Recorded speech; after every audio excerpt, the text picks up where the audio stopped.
Take a deep breath. Listen. There's a colossal lie that has been etched into your mind for a very long time, from when you were tiny until now. It's the lie about strength. They taught you to be strong, to face your enemies with your head held high, to reveal your truest self, that courage lies in displaying everything you have. They told you, be yourself. They said, face it head on. They declared authenticity is the best way to connect. And if you followed all of that, I believe you've paid quite a price. Because, you see, all that beautiful advice could very well be the formula leading you to defeat. The brutal truth that few dare to admit is, you're not as good as you think. You're not as loved as you imagine. And many people are ready to stab you in the back right now if they were sure they'd go unpunished. Don't deny it. You know this. Yet you still smile. Still share. Still open wide the door to your mind for those who are just waiting for your moment of weakness to gloat over your fall. They taught you how to lose. Real power isn't about flexing muscles or shouting loudly about your worth. Courage isn't about laying all your cards on the table. Those things just make you an easy target. You allow others to play with you before you even understand the game in motion. These aren't empty platitudes from cheap self-help books. This is the cold, hard realism from someone who observed human nature and power over 500 years ago, Niccolo Machiavelli. But not the Machiavelli who's quoted in empty phrases out there. Rather, the Machiavelli of silent observation, of unforgiving strategic error, of deep understanding that the psychology of power isn't about imposing oneself, but about becoming indispensable. He understood that defeating an enemy doesn't necessarily mean physical destruction. Sometimes, it's enough to strip them of their options, cut off their alliances, silence their voice. And the pinnacle of art is making them unaware that you were the one who orchestrated their downfall. Do you want to know how to win without going to battle? How to make an enemy collapse without getting your hands dirty? Not even a little. It's not with force. It's with emotional intelligence, surgical patience, a smile that hides intentions, and a courtesy that melts defenses. If you're willing to set aside the moral cliches for a moment and look squarely at the nature of the power game, keep watching this video, because what you are about to watch isn't just theory. It's the key to transforming you from a pawn on the board into the one who controls the game from the shadows.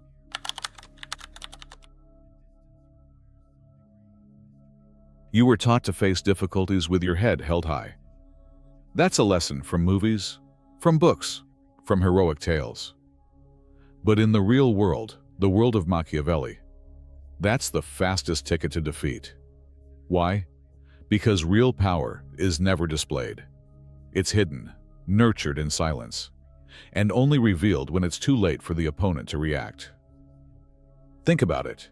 When you flaunt your strength, you immediately trigger defense mechanisms in others. You make yourself a clear threat, a target that anyone feeling menaced will seek to counter or avoid. Conversely, when you let others underestimate you, when they think you're simple, weak, or not a major concern, you gain valuable space to observe, learn, and prepare. Enemies should not be confronted directly from the start. They should be studied, strategically surrounded, and finally extinguished. And the most perfect game is when you achieve victory without touching a single one of your opponent's pieces. You win without having played by the conventional rules. One of the most dangerous lies you've believed is complete authenticity. They say opening up, sharing your feelings, even your doubts or weaknesses, helps you connect. Connect with whom? With those who are waiting for that very moment of weakness to pounce, to feel better about themselves when they see you stumble? You've been deceived. Showing your cards has never been an act of bravery. It's a lack of strategic wisdom. It's putting yourself in a passive position, allowing others to gain information about you before you understand anything about them. They know what you fear, what you want, how you react when hurt. And those are deadly weapons in the hands of an enemy. Machiavelli who dedicated his life to observing human nature and power, understood this perfectly. He didn't view the world through a lens of morality or idealization. He saw it through the lens of brutal reality. He saw that the most successful individuals were often those who knew how to remain silent, observe meticulously, and never forgive strategic errors made against them. The true psychology of power isn't about you commanding or forcing others to obey. It lies in becoming an irreplaceable element. It's when your existence is so intertwined with the system's functioning that removing you would cause more damage than tolerating your presence. And destroying an enemy doesn't have to be a violent or cruel act. It can be gradually stripping away their resources, allies, voice, credibility, options. Imagine an enemy as a puppet held by many strings. You don't need to tear the puppet apart. You just need to quietly, painstakingly, cut each string one by one. When the last string breaks, the puppet will automatically fall. And the most beautiful thing, in a Machiavellian sense, is that the puppet may not even know which string was cut, or who cut it. The most powerful blow is sometimes not the blow you deliver, but the blow you withhold. It's letting the enemy dance in their illusion of security, while you quietly dismantle each thread supporting their life. Unseen cruelty is the most devastating cruelty. No one can pinpoint it. It leaves no bloodstains, but it leaves ruins. Why is revenge so appealing yet so difficult to execute without consequences? Because we are taught to react, not to calculate, to explode, not to manipulate, in the sense of strategically controlling the situation. The invincible one isn't the one who strikes fastest, but the one whose strike you never see coming. You only realize it when you're already bleeding internally. That is the perfect victory. The victory that is hidden, not the victory that is celebrated. As Machiavelli said, the end justifies the means. But understand this phrase strategically, not morally. If the end is important enough, it can turn even betrayal into a necessary virtue. If you insist on playing by the rules of honor, transparency, and overt goodness, prepare to be devoured by those who have already understood that real life is not fair. It's harsh, and only the one who knows how to adapt to the terrain survives, not the one who wants to change it. Next, we will explore the specific tools and tactics to become a shadow strategist, how to use silence, perception, and even disappearance as your weapons. Have you ever experienced the feeling of helplessness when someone wronged you, betrayed you, and you just wanted to instantly retaliate, to give them a taste of their own medicine? That's instinct. That's a programmed reflex. But that's the reflex of an amateur. The master of the game understands that immediate retaliation is a mistake, especially retaliating when the opponent expects it the most. Let them lower their guard. Let them believe they have hurt you, that they have won. And while they are immersed in that illusion, what do? You don't react in the usual way. You become water, you become fog, you become smoke. Nothing disorients and throws people off balance more than someone who does not react. Everyone expects a response when they provoke you. When you give no response, no anger, no sadness, no excuses, no counterattack, their world begins to shake. They ask themselves, why? Why isn't he reacting? Is he planning something? Does he know something I don't? Does he already have everything under control? That very doubt, that uncertainty, is the poison you inject into the enemy's mind. An enemy who starts looking over their shoulder stops looking ahead. And at that precise moment, they create their own downfall. What's the most addictive part of this strategy?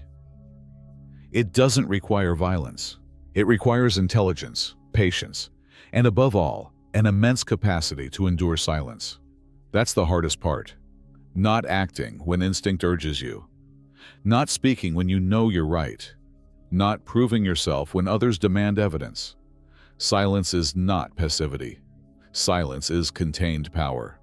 Only the truly strong can endure it. Most people believe winning is about defeating the opponent. But Machiavelli would tell you something else. Winning is not having to fight. Winning is arranging your pieces on the chessboard of life such that the conflict never erupts, because the opponent has already lost before the battle even began.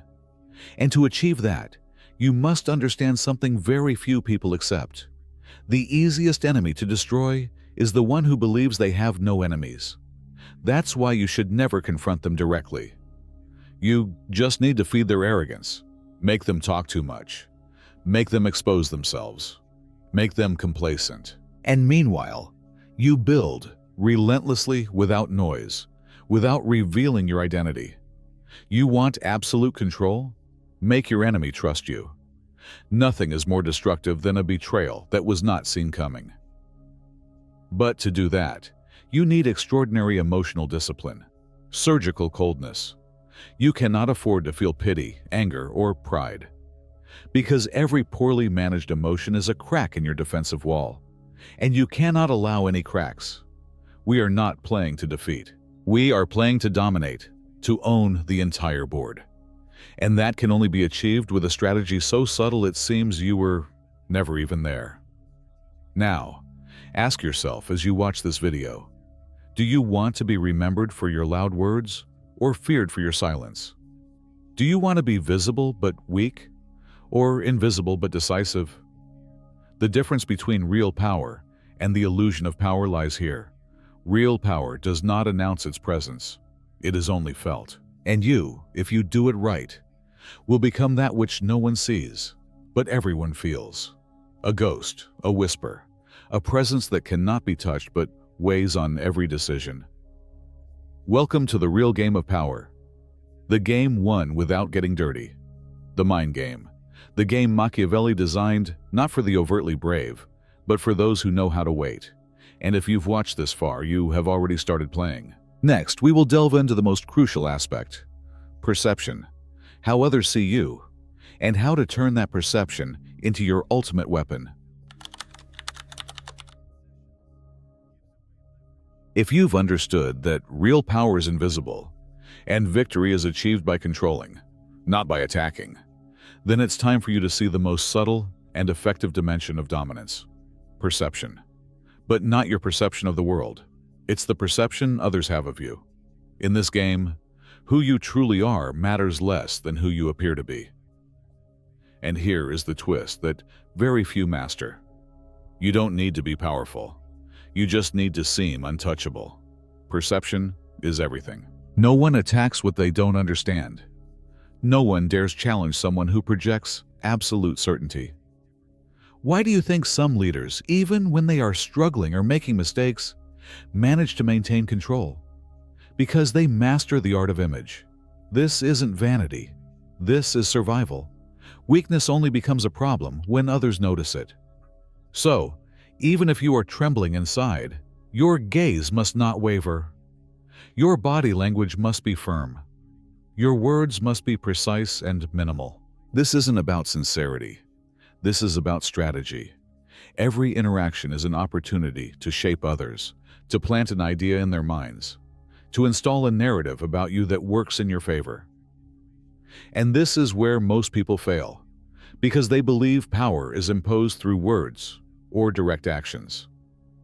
While in reality, power resides in the minds of others. You don't need to say you are strong. You just need to act as if your strength is an evident fact, non-negotiable, without explanations. Silence, once again, is your best ally. While others are justifying their moves, you just make yours without warning, without fanfare. And that confuses, unsettles, disorients the opponent. You want to be truly impenetrable? Don't let anyone fully understand how you think. Make them unable to predict whether you are in agreement or planning their downfall. Maintain a calculated ambiguity, because predictability is a weakness. The enemy who knows how you will react has already won half the game. But if you make them doubt, unsure whether you are an ally or a threat, you've already got them dancing to your tune. This isn't dirty manipulation. This is psychological precision. You aren't lying in the usual sense. You are designing a narrative. You are the author of your own character. Machiavelli knew this long ago. Men generally judge more by the eyes than by the hands. Everyone can see what you appear to be, but few understand what you really are. So decide who you will be on the surface and hide the rest. Because the less people know about you, the more power you accumulate. Mystery is not decoration, it's a shield. When no one is clear about your motives, they cannot attack them. When they don't know what you want, they cannot oppose it. When they don't know where you came from, they cannot predict where you are going. The void is your camouflage. Doubt is your weapon. There's something even darker, but more effective. Learn to use the desires of others to your advantage. Because every enemy has ambitions. And most are so blinded by their need to win, to shine, to be admired, that they expose themselves. Let them talk. Make them believe you are on their side. Reinforce their illusions. Make them believe the plan is theirs, that you are just following. And exactly when they feel most confident, when they think everything is under control, you take the step that leaves them with no ground. And you do it without raising your voice, without getting dirty, without leaving a trace. Their collapse will seem like an accident, and you, merely a shadow passing by. Because another thing no one tells you, the best trap is the one the opponent sets for themselves without knowing it. And you can make them do it with small words planted at the right moment, with gestures that seem unintentional but push decisions, with silences that force the opponent to fill the gaps with their own insecurities. That is control. That is applied psychology. In case you didn't know, everyone is fighting something internally. Pride, insecurity, the fear of being forgotten, the anxiety of being surpassed. And you can become the mirror that reflects the very thing they don't want to see. You don't need to attack directly. Just show them their own shadow and let them run from it, even if in doing so, they are running straight towards where you wanted them to go. This kind of power doesn't bring a feeling of glorious victory.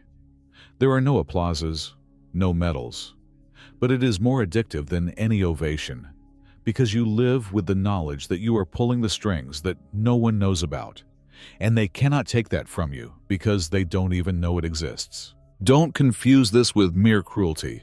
This isn't about being cruel for entertainment. This is about keeping yourself out of reach, because the moment you act from emotion, you have lost. You cannot afford to act out of anger, pride, or revenge. You can only move for one reason: strategy. Every step must be functional, not cathartic. If something doesn't bring you closer to your goal, it's a distraction. Period. If there's one thing you need to learn today, it's this: the enemy isn't always outside. Sometimes it lives in your impulse to prove yourself, in your need for validation, in your obsession with being right. That is the enemy that gives others the greatest power over you. Because as long as you try to validate your worth through others, you are surrendering control. But when you free yourself from that, you become untouchable. Machiavelli, if he were alive today, would say it like this: don't seek justice, seek advantage. Don't ask for forgiveness, negotiate power. Don't shout your truth, let it impose itself. Because truth doesn't need defenders. It just needs space. And when you control the environment, everything else falls into place. Next, we will move to the conclusion, summarizing these lessons and looking back at the entire game from a new perspective.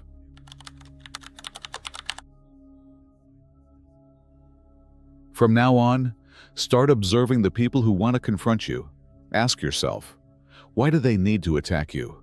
What is it about you that reflects their weakness, making them so uncomfortable just by your existence? And then, smile. Because every enemy who reveals themselves is showing you more about themselves than about you. And you, if you maintain control, have already won without lifting a finger. Remember this: power that is unseen can never be destroyed.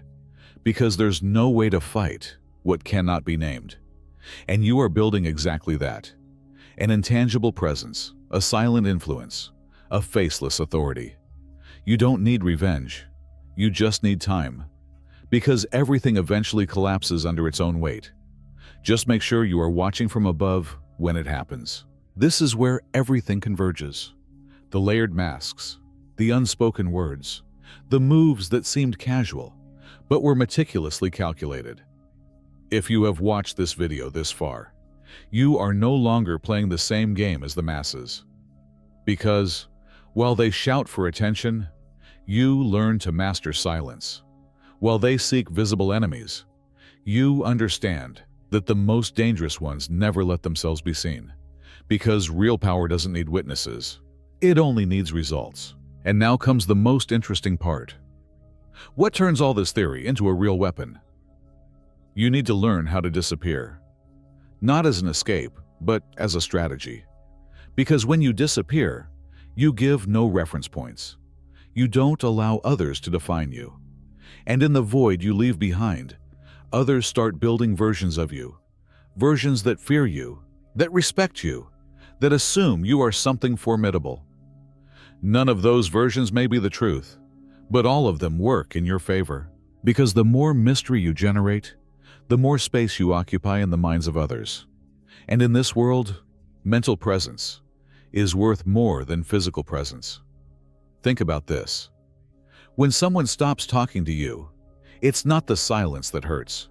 It's what you imagine the silence means. That's the key. You don't need to do anything direct. Just let others fill the voids with their own fears. The strongest enemy isn't the one who yells loudest. It's the one who forces you to think about them, even when they are not there. That's why you should disappear at the right moment, not when you are losing, but when they are about to believe they are winning. That is when they become completely disoriented. When your absence becomes a presence louder than any speech. Because not knowing what you are doing is worse than knowing you are planning something. And the final part of all of this, the completion of the work, is not a phrase nor a gesture. It is absolute calm. It is sitting down with the certainty that the board keeps spinning as you left it, that the pieces keep moving even though you are no longer on stage. Because when you do it right, you leave behind delayed effects. And that is the closest thing to immortality that can be achieved without fame or scandal. So yes, you can defeat your enemies. You can do it without touching them, without shouting at them, without getting dirty. You just need to learn to think in a way they would never think, to move where they dare not go, to live in that unnamed territory, but where everything is decided. Now tell me, are you ready to play without showing your cards? Ready to let them underestimate you while you take control?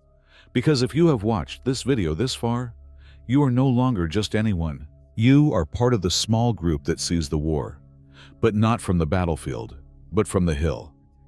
And from there, things look very different.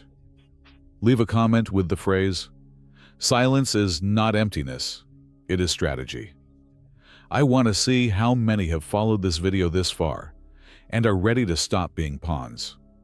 If this content resonates with you, don't hesitate to share this video or leave your thoughts. Your interaction helps spread these different perspectives to others who are also looking for a different path. Thank you for joining me on this journey of discovery. I will not say goodbye.